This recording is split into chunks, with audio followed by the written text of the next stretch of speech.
আসসালামু আলাইকুম বন্ধুরা, কেমন আছেন সবাই? তো আজকে একটি সুন্দর বেবি ফ্রক কাটিং করে দেখাবো। তার জন্য আপনারা প্রথমে কাপড়টিকে 2 ভাঁজে ফেলবেন। তো বডি পার্ট কাটার জন্য ভিতরে 2 ভাঁজে ফেলার পর যেভাবে মাপ নিয়ে আপনারা আপনাদের বাচ্চাদের বডির প্রয়োজন মতো মাপ নেবেন। কিন্তু এটা কাপড়টা পুরোটা 2 ভাঁজে ফেলে এইরকম মাপগুলো সেমভাবে দাগগুলো দিয়ে নেবেন, দিয়ে আপনারা কাটিং করবেন।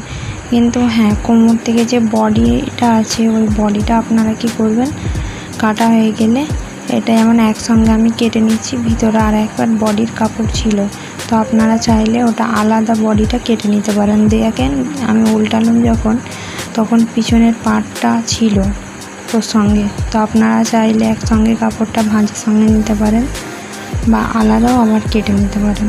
কেটে নিয়ে তারপরে এইভাবে এক্সট্রা কাপড় থেকে ভালোভাবে এইভাবে কুঁচি দিয়ে নেবেন। কুঁচিগুলো হাতেও বসিয়ে নেবেন, পাড়ে বসিয়ে নেবেন, গলাতেও একটু কাপড় দিয়ে উল্টে নেবেন। নিয়ে সামনে একটি ফুল ধরনের বাঁধা সিস্টেম বসিয়ে দিলে আপনার বাচ্চার ফ্রকটি রেডি হয়ে যাবে। তো চ্যানেলটি যদি আপনাদের উপকারে লাগে বা আপনাদের যদি ভালো লাগে, তাহলে আপনারা একটা লাইক করে সাবস্ক্রাইব করে